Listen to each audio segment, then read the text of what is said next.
For centuries, it was treated as garbage. On dairy farms around the world, a thin, yellowish liquid ran off from cheesemaking vats and ended up in ditches, rivers, and ponds. Nobody wanted it. Farmers threw it away, fed it to pigs, or simply let it drain into the ground. In some regions, health authorities even fined cheesemakers for polluting waterways with this byproduct. Fish died, rivers turned murky, and yet, no one saw any value in that discarded liquid. Today, that same liquid is sold in tubs that cost the equivalent of dozens of dollars, consumed by Olympic athletes, bodybuilders, elderly people recovering in hospitals, and millions of ordinary people who just want a more nutritious breakfast. It's present in protein bars, shakes, yogurts, infant formulas, and clinical supplements used to treat weakened patients. The industry born from that liquid trash now turns over billions of dollars a year. How did something that used to be thrown away become one of the most valued products in modern nutrition? Before we continue this journey, let us know in the comments which city you're watching this video from. It's always surprising to see how many different places around the world this community comes from, and subscribing to the channel helps keep these hidden stories coming to you. Now, let's go back in time. To understand this transformation, we need to go back long before any supplement was created, long before gyms existed, and long before anyone even imagined that muscle could be built from a white powder dissolved in water. We need to go back to the origin of a much older food, cheese. According to traditional accounts widely accepted by food historians, cheesemaking may have arisen by accident thousands of years ago in regions of the Middle East known today as part of the Fertile Crescent. The story, told for generations, suggests that shepherds stored milk in containers made from animal stomachs, such as those of goats or sheep. These stomachs naturally contained an enzyme called rennet. During transport, under heat and motion, the milk inside these rustic containers began to separate. On one side, a solid, creamy mass. On the other, a thin, greenish liquid. The solid mass would, over time, become what we know as cheese. The remaining liquid would be practically ignored by history for millennia. That liquid was milk whey. It's worth noting that this specific origin story of cheese is often described as popular tradition, not as a fact documented with absolute precision. Historical accounts differ on the exact moment and exact location of this discovery, but the central idea is widely accepted. Cheese was born from an accident, and whey was born as an inevitable consequence of that accident. Over the following centuries, cheese production spread across different civilizations. Sumerians, Egyptians, Greeks, and Romans developed their own manufacturing techniques. Sumerian clay tablets and ancient Egyptian records already mentioned dairy-derived products, indicating that cheesemaking was an established activity long before the classical era. Each culture refined the process in its own way, adjusting coagulation, salting, and aging techniques according to climate and available resources. But the end result always involved the same dilemma. For every kilogram of cheese produced, a significant amount of liquid whey was left over, generally much more whey by volume than cheese itself.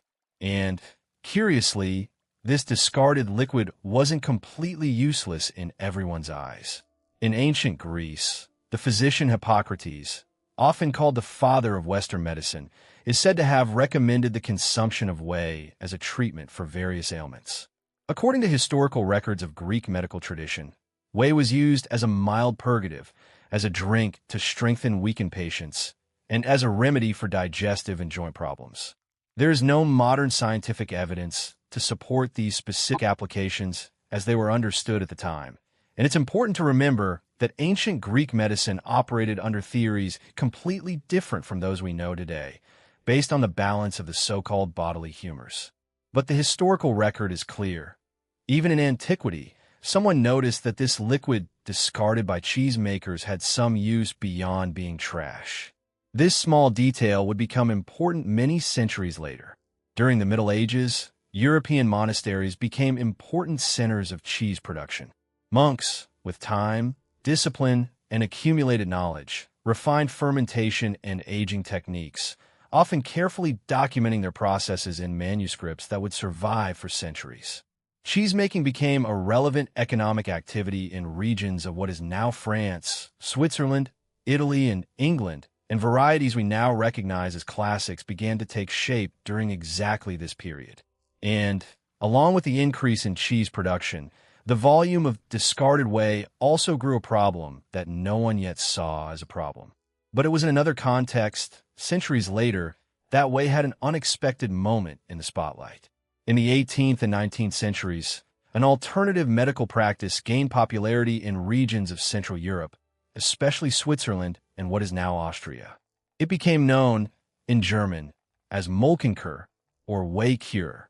Entire towns, such as Guys in Switzerland, turned into tourist destinations for people seeking health treatments based on the regular consumption of fresh whey. Hotels and spa resorts built their entire reputation around the promise that whey, drunk in large daily quantities, could cure almost anything. Guests came from different parts of Europe, many of them belonging to the aristocracy and wealthy bourgeoisie, willing to pay dearly for weeks of treatment.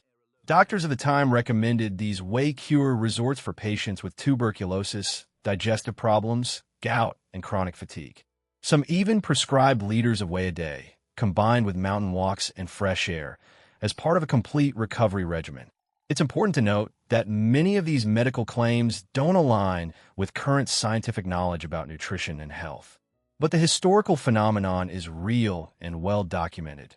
For decades, whey was treated, at least by part of European society, as something close to a health elixir, decades before any laboratory managed to isolate its proteins.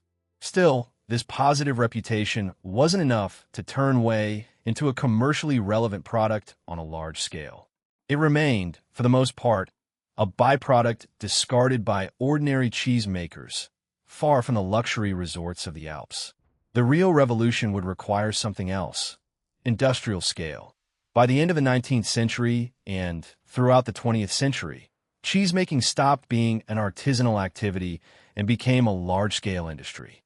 In the United States, the state of Wisconsin became one of the world's largest cheese production centers, driven by the immigration of European families, especially from Switzerland and Germany, who brought cheese-making traditions with them and adapted them to the new territory, taking advantage of the vast pastures of the American Midwest. Cheese factories sprang up by the thousands, many of them small family operations that, over time, consolidated into larger companies.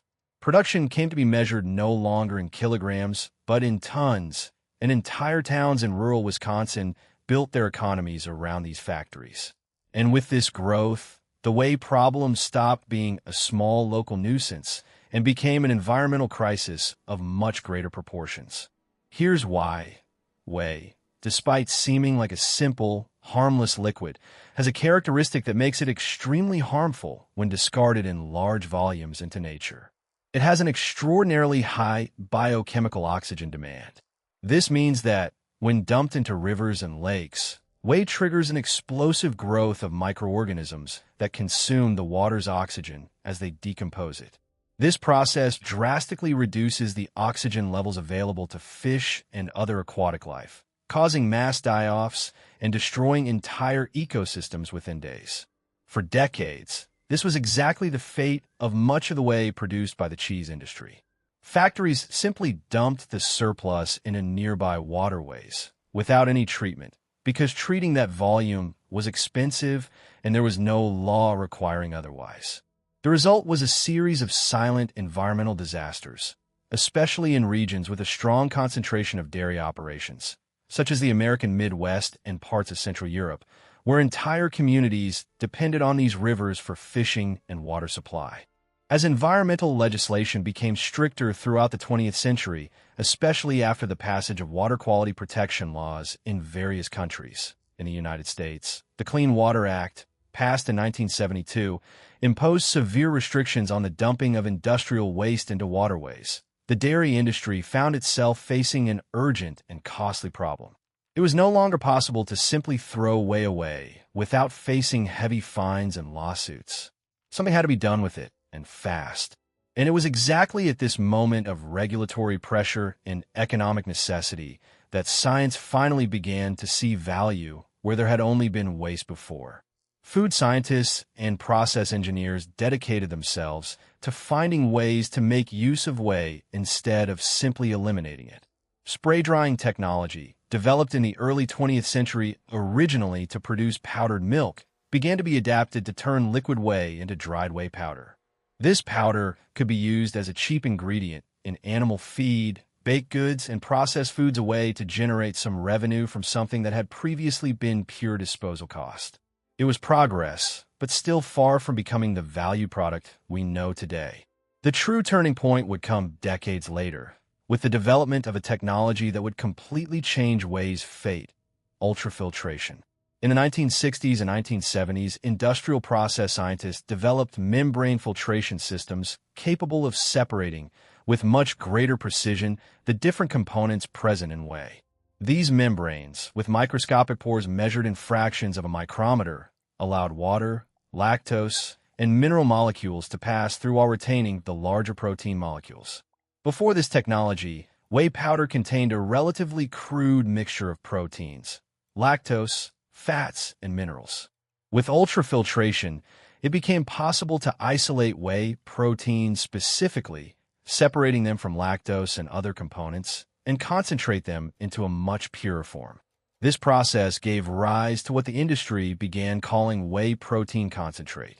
For the first time in history, it was possible to produce, on an industrial scale, a relatively pure protein powder extracted from something that had previously simply been thrown away. Still, a fundamental piece was missing for this product to become a global phenomenon, a market willing to buy it, and a culture willing to value it. That piece would come from a completely different world than dairy, the world of bodybuilding. Since the mid-20th century, the bodybuilding community, still small and relatively marginal, had already been looking for ways to increase protein intake to speed up muscle growth.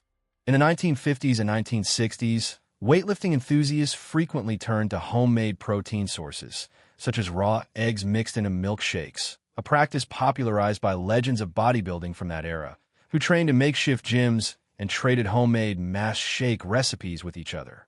Pioneering commercial protein supplement formulas also began to appear during this period, generally based on egg protein and whole milk powder, long before concentrated whey protein became technically viable on a large scale.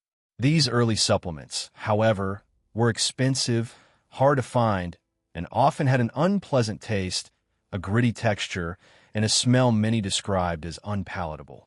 The sports nutrition market was still small, almost artisanal, restricted to specific gyms and a subculture of athletes dedicated to competitive bodybuilding, sold by mail-order catalog in specialized muscle magazines. The situation began to change significantly starting in the 1980s and 1990s, when advances in ultrafiltration made concentrated whey protein cheaper and easier to produce at scale.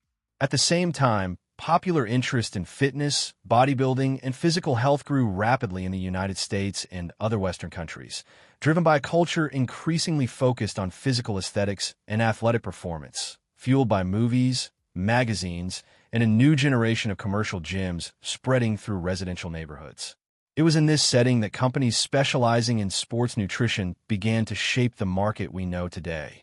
One of the most influential was EAS, founded by Bill Phillips in the late 1980s.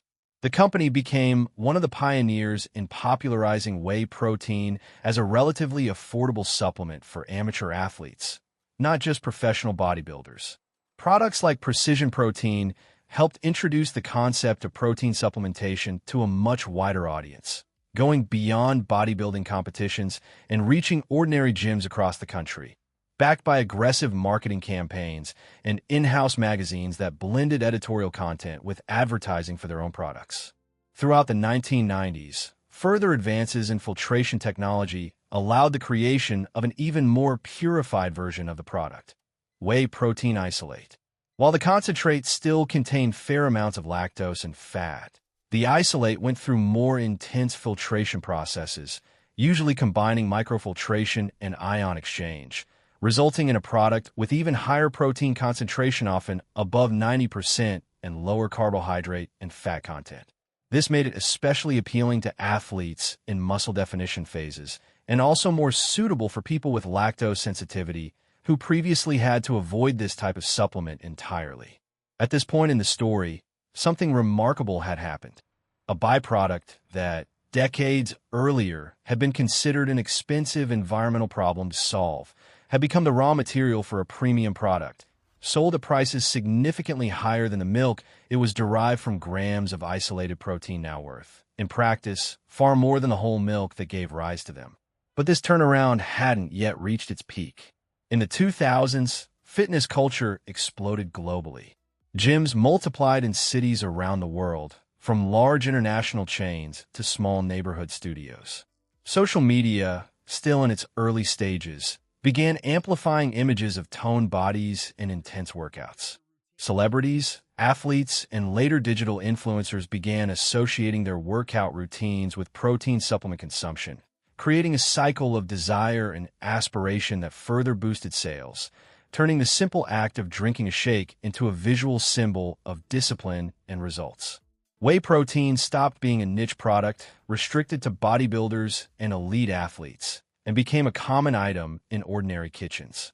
Ordinary people, who had never set foot in a competitive gym, began including protein shakes in their daily routine, whether to complement their diets or simply for the convenience of a quick, practical source of nutrients between meetings. The pharmaceutical and clinical nutrition industry also recognized the product's potential. Hospitals and rehabilitation clinics began using whey protein-based supplements to help patients recovering from surgery, elderly people at risk of muscle loss, a condition now clinically known as sarcopenia, and people undergoing treatment for illnesses that cause significant physical wasting, such as certain types of cancer.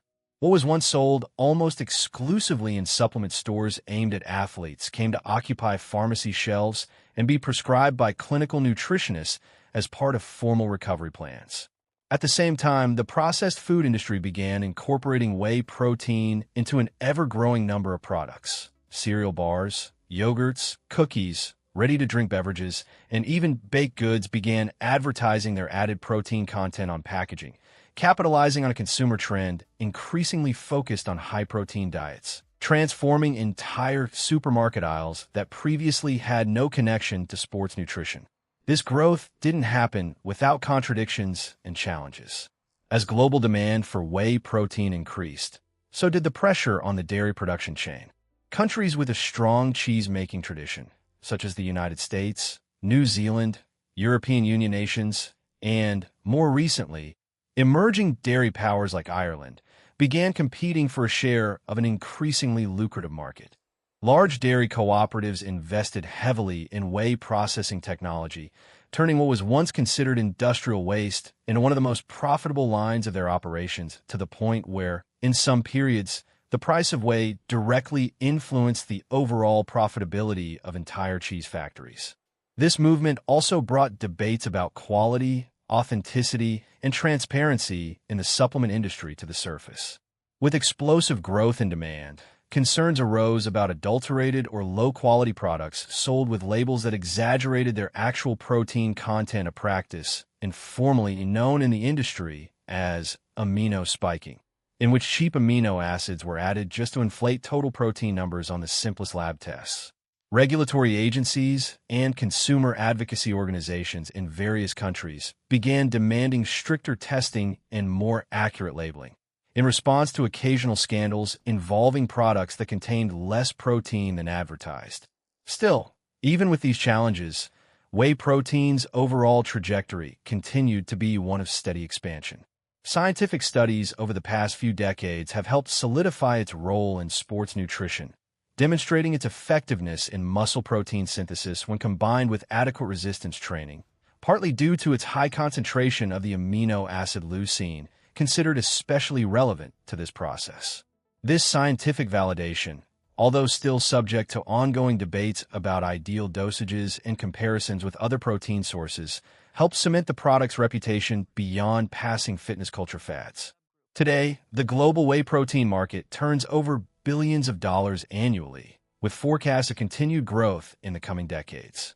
Countries such as the United States, China, India, and Western European nations are among the largest consumers, reflecting both growth of fitness culture in emerging economies and the aging population in developed countries, which drives demand for protein supplementation aimed at maintaining muscle mass in old age.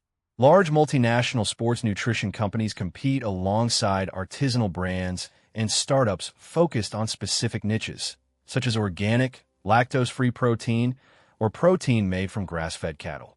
Processing technologies continue to evolve, giving rise to even more refined variations of the original product, such as hydrolyzed whey protein, in which the proteins undergo an additional process of partial breakdown, making them even easier to digest and absorb quickly by the body, frequently used in hospital and infant formulas, where digestion speed is especially important. And, in a way, all of this brings us back to the beginning of this story. That greenish liquid that once ran off from cheesemaking vats, treated for centuries as useless waste, and, at times, even as an expensive environmental problem to solve, traveled an extraordinary path to become one of the most valued products in the modern food industry. It passed through medieval monasteries, Swiss cure resorts, process engineering labs, bodybuilding gyms, and finally, the shelves of ordinary supermarkets around the world. It began as an accident. It became folk medicine. It was rejected as industrial trash. It faced environmental legislation that threatened its very commercial existence. It found, by chance, an unexpected market within a subculture of bodybuilders obsessed with muscle growth. And, decades later, it became a daily consumer product for millions of people who may never have thought, while mixing a scoop of powder into a glass of water or milk, that they were consuming the purified, concentrated version of something that, not so long ago, was polluting rivers and killing fish. Next time you see a tub of whey protein on a shelf, or make your own shake before or after a workout, it might be worth remembering this story. What today is synonymous with strength, discipline, and nutrition was once just what was left over, what nobody wanted, what was thrown away. Few stories illustrate so well how industry and science can completely transform the value of something without changing its essence, just changing the way we see it. If this story changed the way you look at the protein tub in your kitchen, subscribe to the channel to discover the hidden history behind other products we use every day without imagining where they really came from. And don't forget to let us know in the comments which city you're watching from.